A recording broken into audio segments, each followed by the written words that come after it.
इन्हें जो बकरों की कुर्बानी, मुर्गों की कुर्बानी, इन्हें ईद पर ही याद आती है। लेकिन जब ये होली वगैरह त्यौहार आते हैं, क्या इनकी तब इन्हें कुर्बानी याद नहीं आती?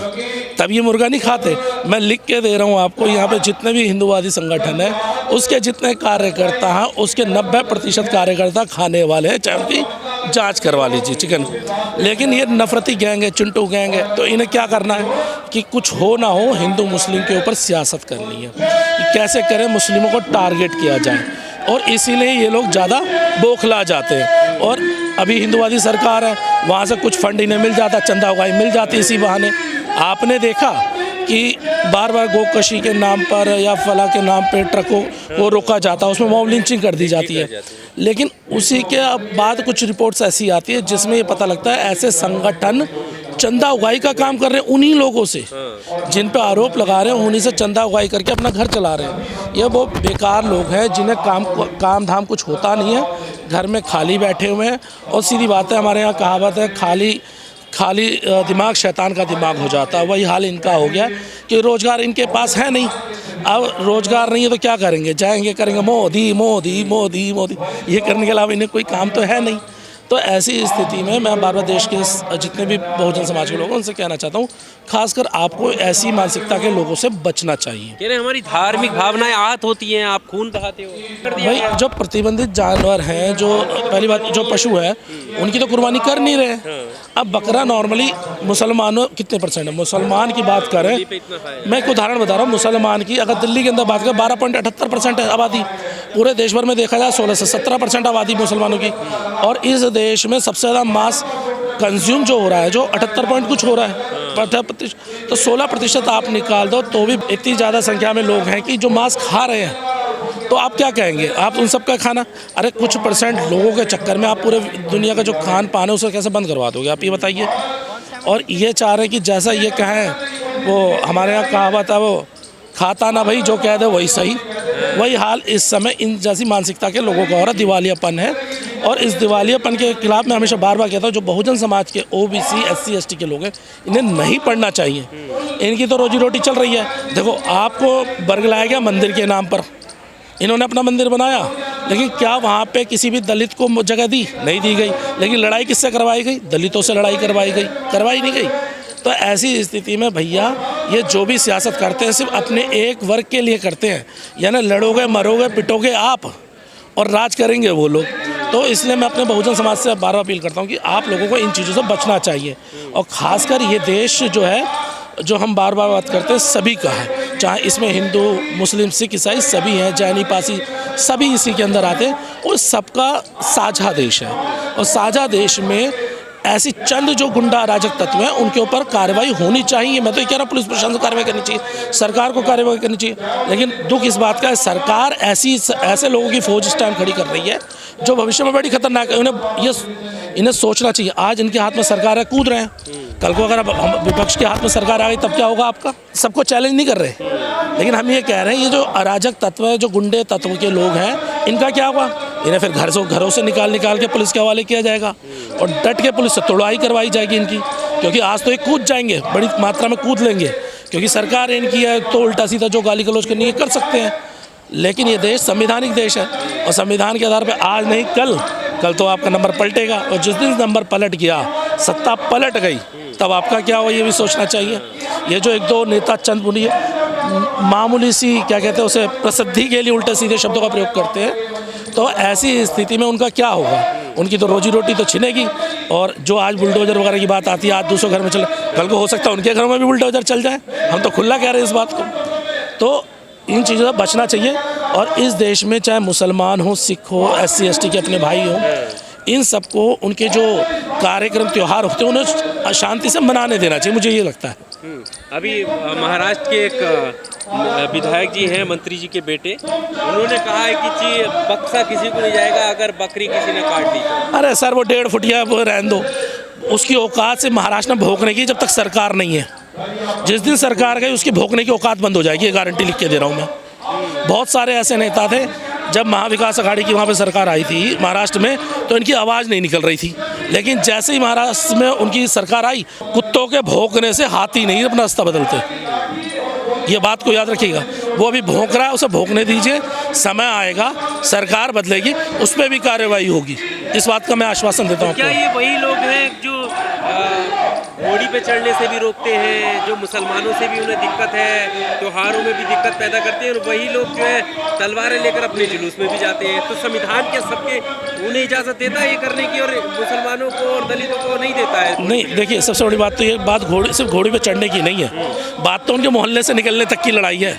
आपको याद होगा जब मैं मध्य प्रदेश में काम कर रहा था, कटनी सीधी रीवा के अंदर जब काम कर, वहाँ पे तो जो के बीच में से नहीं निकल सकते थे, वहाँ तो ये हालात थे। वो पगडंडी जो निकलती है उनमें नहीं निकलने देते। जब हमने वहाँ आंदोलन चलाया था, हम गए थे, उसमें निकले थे। तो इस देश में क्या होता है, जब मुसलमानों से लड़वाना होगा तो हमारे जो दलित भाई हैं, जो हमारे खुद एससी कम्युनिटी के जो लोग हैं, उन्हें बना दिया जाता है हिंदू। और उसमें हमारे एससी समाज में भी एक वर्ग ऐसा है जो आजकल डीएससी करके चिल्ला रहा है, माफ़ी चाहूँगा, कुछ थोड़ा बुरा हो सकता है, लेकिन वो लोग ब्राह्मणवादी ताकतों के साथ खड़े हो जाते हैं। लेकिन जो बाकी का जो बाबा साहब की आइडियोलॉजी वाले लोग हैं, अम्बेडकराइट लोग हैं, वो आज भी उनके खिलाफ लड़ रहे हैं। तो आप अंदाजा लगाइए, जब उनकी खुद के घर में पिटाई होती है तब रोते हैं कि भैया समाज बचा लो हमें, हम एससी समाज के हमें बचा लो। लेकिन जब मुसलमानों से लड़ाई लड़नी होगी तो उनसे बड़ा कट्टर हिंदू डीएससी समाज वालों से ज़्यादा नहीं होता, बुरा नहीं होता।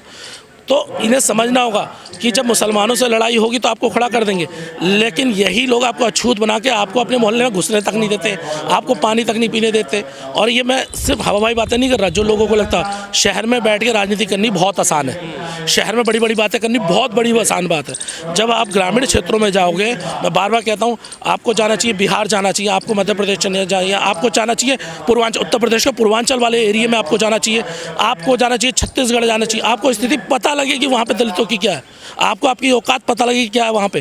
क्योंकि आज तो आप यहाँ पे कट्टर हिंदू बन के खड़े हो जाते हैं, झंडा लेके, भगवा झंडा लेके खड़े हो जाते हैं, लेकिन वहाँ पता लग जाएगा कि आपको तो सड़कों पे नहीं निकलने देते, आपको मूछें नहीं रखने देते। गुजरात में क्या हाल है भाई, गुजरात सरकार का जो 2014-15 का एक सर्वे था, उस सर्वे में ये कहा था कि 88 जो तालाब हैं, नदी और तालाब, उनसे दलितों को पानी तक लेने का अधिकार नहीं है।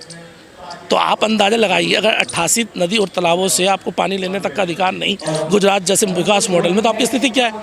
तो इन जो दलित समाज के, डीएससी समाज के जो लोग आज कट्टर हिंदू भगवाधारी बने जा रहे हैं, उन्हें समझना होगा कि आपको अपने घर ही आना पड़ेगा। दूसरे की दरी बिछाने से बेहतर अपनी फटी हुई चद्दर पर बैठ जाओ, क्योंकि वो आपकी अपनी है।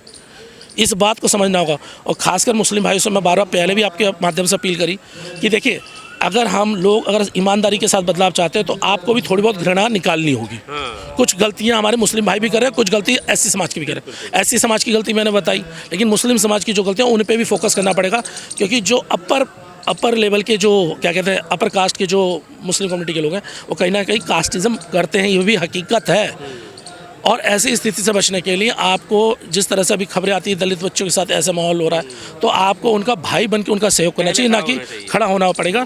तभी आप जब बात करते हो 12% आप है, 13% आप है, तो दलित भी कम नहीं है। अगर आप दलित और मुस्लिम एकता बन जाए, इस देश में ब्राह्मणवादी सरकारें नहीं बनेंगी, इस देश में बहुजनवादी सरकारें बनेंगी। इस बात को मैं समझ रहा हूँ। घटनाएं हैं, ये कहा जाता है कि मुस्लिमों की चूड़ी टाइट हो रही है, क्या सिर्फ मुस्लिमों की चूड़ी माने या इसके पीछे का मकसद कुछ और है? जो ये कहते हैं ना कि मुस्लिमों की चूड़ी वो टाइट हो रही हैं, उनसे बड़ा मूर्ख नहीं है। और उसका एक बड़ा कारण बता दूं क्यों। जब दिल्ली में जो झुग्गी झोपड़ियाँ तोड़ी जा रही थी मुसलमानों की, तो बड़ा खुश हो रहे थे, योगी मोदी ढपली बजा रहे थे ना, बड़ा तेज चिल्ला रहे थे। लेकिन जब वही हिंदुओं की टूटने लगी तो हाय हाय हाय हाय शुरू हो गई। तो समझिए, मुसलमानों की चूड़ी टाइट नहीं हो रही है, यहाँ पे गरीब दलित पिछड़े की ही चूड़ी टाइट हो रही है, हर व्यक्ति की टाइट हो रही है।